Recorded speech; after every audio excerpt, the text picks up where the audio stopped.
নমস্কার বন্ধুরা, SI tuition academy YouTube চ্যানেলে তোমাদের ওয়েলকাম। আজকে আমাদের আলোচ্য বিষয় হলো অষ্টম শ্রেণীর ভূগোল বিষয়ের প্রথম পর্যায়ক্রমে মূল্যায়নপত্র। আজকে আমরা প্রথম ইউনিট টেস্ট পরীক্ষার প্রশ্নপত্রটা আলোচনা করব।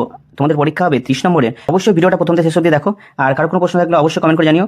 আর যারা নতুন বন্ধু আমার চ্যানেলে এসেছো তারা অবশ্যই চ্যানেলটি সাবস্ক্রাইব করে সঙ্গে থেকো। 1 নম্বর বলছে সঠিক উত্তরটি নির্বাচন করে লেখো। কটি? 6টি। 1 নম্বর প্রশ্ন বলছে পৃথিবীর গভীরতম সোনার খনি হলো, উত্তর হবে রবিনসন দ্বীপ। 2 নম্বর প্রশ্ন কি বলছে সীমা স্তরটি গঠিত হয়েছে, উত্তর হবে ব্যাসল্ট শিলা দ্বারা। 3 নম্বর প্রশ্ন কি বলছে দেখো, 3 নম্বর প্রশ্ন বলছে journey of the centre of the earth, বলছে পৃথিবীর বিখ্যাত কল্পবিজ্ঞানের গল্প লিখেছেন কে, উত্তর হবে জুল ভার্ন। 4 নম্বর প্রশ্ন হলো ক্রোফের সীমা, ক্রোফের সীমা হলো, উত্তর হবে কেন্দ্রমণ্ডল। 5 নম্বর প্রশ্ন হলো শিয়াল ও সীমা স্তরের মাঝে আছে কোন বিযুক্তি রেখা, উত্তর হবে কলোরাডো বিযুক্তি রেখা।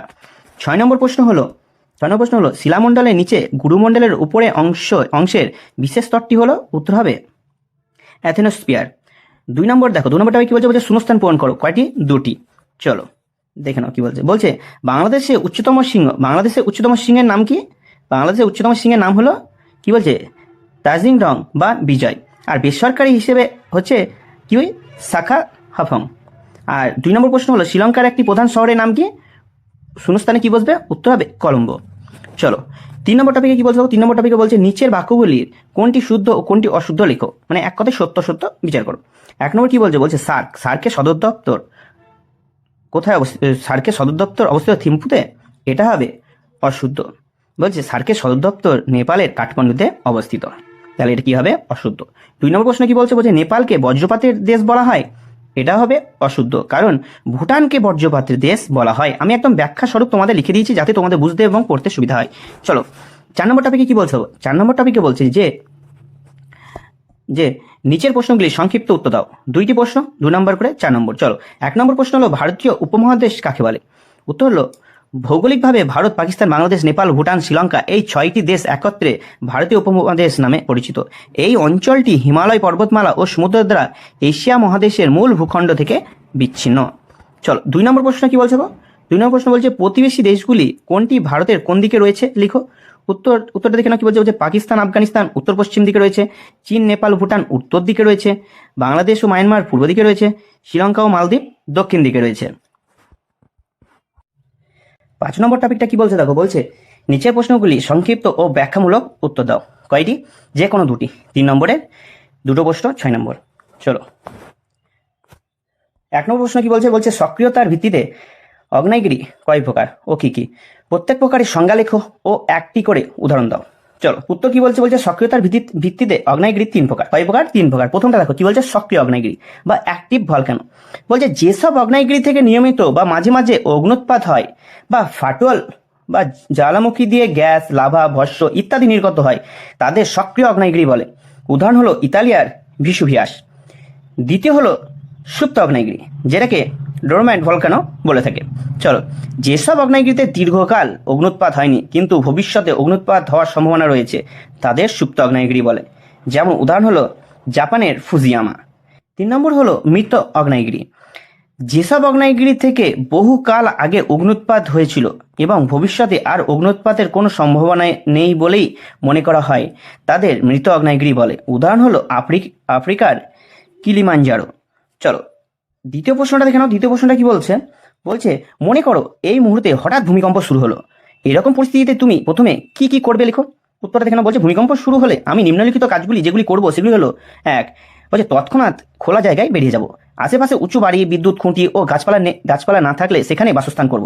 2 নম্বর হলো যদি ঘরের ভিতরে থাকি তবে কোনো শক্ত টেবিল বা ডেস্কের নিচে আশ্রয় নেব এবং যতক্ষণ না ঝিকুনি থামছে ততক্ষণ সেখানে থাকবো। 3 নম্বর হলো ঘরের কোণে বা দরজার ফ্রেমে আশ্রয় নিতে পারো। 4 নম্বর হলো কাঁচের জানলা, দরজা বা অন্য কোনো বিপজ্জনক বস্তু থেকে দূরে থাকবে। 5 নম্বর হলো লিফট ব্যবহার করবো না, সিঁড়ি দিয়ে দ্রুত নিচে নেমে যাব। 6 নম্বর হলো ঝাঁকুনি থামার পর কিছুক্ষণ সতর্ক থাকবো, প্রয়োজন হলে আশ্রয় কেন্দ্রে যাওয়ার চেষ্টা করব। চলো 3 নম্বর প্রশ্নটা কি বলছে? 3 নম্বর প্রশ্ন বলছে টিকা লেখো। কি?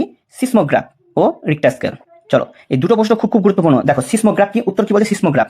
বলছে সিসমোগ্রাফ হলো ভূমিকম্পের তীব্রতা ও স্থায়িত্ব নির্ণয়ের জন্য ব্যবহৃত একটি যন্ত্র। তাহলে সিসমোগ্রাফ আমরা কি ক্ষেত্রে ব্যবহার করে থাকি? সিসমোগ্রাফ হলো ভূমিকম্পের তীব্রতা ও স্থায়িত্ব নির্ণয়ের জন্য ব্যবহারিক যন্ত্র। এটি ভূমিকম্পের ফলে উৎপন্ন হওয়া ভূতরঙ্গ লেখচিত্র ও স্বয়ংক্রিয়ভাবে অঙ্কন করে। এই লেখচিত্রের সাহায্যে ভূমিকম্পের কেন্দ্র, উপকেন্দ্র ও ম্যাগনিটিউড সম্পর্কে ধারণা পাওয়া যায়। বলছে আধুনিক সিসমোগ্রাফগুলি খুবই সংবেদনশীল এবং দূরবর্তী ও ভূমিকম্প শনাক্ত করতে সক্ষম। দ্বিতীয় সংখ্যাটা হলো দেখো রিক্টার স্কেল। বলছে রিক্টার স্কেল আমরা কি ক্ষেত্রে ব্যবহার করে থাকি? রিক্টার স্কেল হলো ভূমিকম্পের তীব্রতা মাপার একটি গাণিতিক স্কেল। এই স্কেলটি লগারিদমিক প্রকৃতির, অর্থাৎ স্কেলের প্রতিটি একক পর্বের এককের তুলনায় 10 গুণ বেশি তীব্রতা নির্দেশ করে। উদাহরণস্বরূপ ভূমিকম্পের তীব্রতার তুলনায় ভূমিকম্পের 10 গুণ বেশি শক্তিশালী রিক্টার স্কেলের মান সাধারণত 1 থেকে 10 পর্যন্ত হয়ে থাকে, যদিও তাৎক্ষণিকভাবে এর কোনো ঊর্ধ্বসীমা নেই। 5 নম্বর প্রশ্ন কি বলছে থাকো? 5 নম্বর টপিকটা হলো যে নিচের প্রশ্নগুলি উত্তর দাও, যে কোনো দুটি 5 নম্বরের, দুটো 10 নম্বর। চলো, বলছে রূপান্তরিত শিলা ও পাললিক শিলার বৈশিষ্ট্য লেখো। চলো, প্রথমে আমরা উত্তরে দেখে নেবো রূপান্তরিত শিলার বৈশিষ্ট্য। 1 নম্বর হলো উচ্চ তাপ ও চাপের প্রভাবে পূর্বের শিলা পরিবর্তিত হয়ে এই শিলা গঠিত হয়।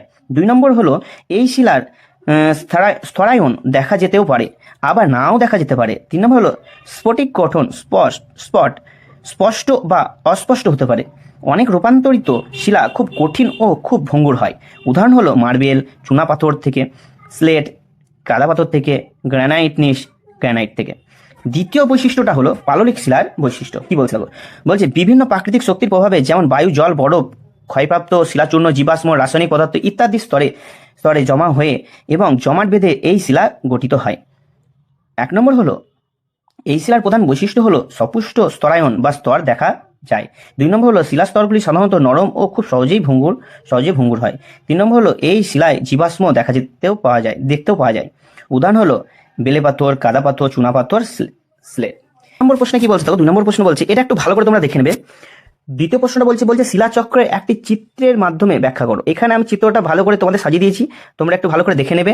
আশা করি তোমাদের কনসেপ্টটা ক্লিয়ার হয়ে যাবে, বা স্ক্রিনশট তোমরা করে একটু দেখে নাও।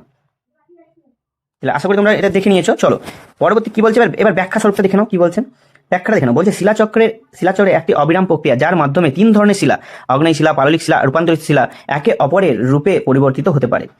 কি বলছে দেখো, বলছে ভূগর্ভে উত্তপ্ত তরল, প্রথমে কি অগ্নেয় শিলা। চলো, অগ্নেয় শিলাটা দেখে নাও। বলছে ভূগর্ভে উত্তপ্ত তরল ম্যাগমা ভূপৃষ্ঠে লাভা রূপে নির্গত হয়ে শীতল ও কঠিন হলে তাতে অগ্নেয় শিলা গঠিত হয়। দ্বিতীয়ত হচ্ছে পাললিক শিলা।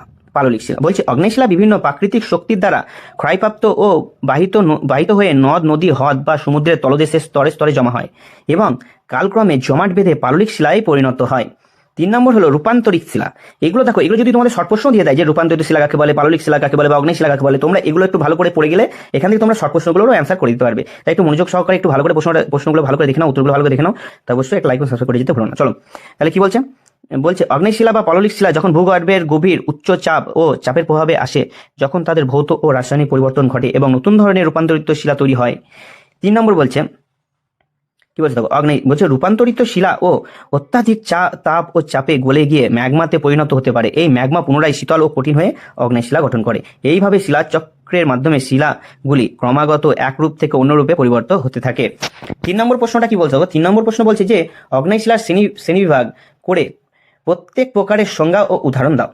উত্তর হলো উৎপত্তি স্থান ও গঠন প্রণালীর ভিত্তিতে অগ্নেয় শিলাকে প্রধানত 2 ভাগে ভাগ করা হয়। একটি হলো 1 নম্বর হলো পাতালিক অগ্নেয় শিলা, দ্বিতীয় হলো বহিস্থ বা অগ্নেয়গিরিজাত অগ্নেয় শিলা। চলো, প্রথমটা আমরা দেখবো পাতালিক অগ্নেয় শিলা যাকে বলে। বলছে এই প্রকার শিলা ভূগর্ভের গভীরে ম্যাগমা ধীরে ধীরে শীতল কঠিন হওয়ার ফলে গঠিত হয়।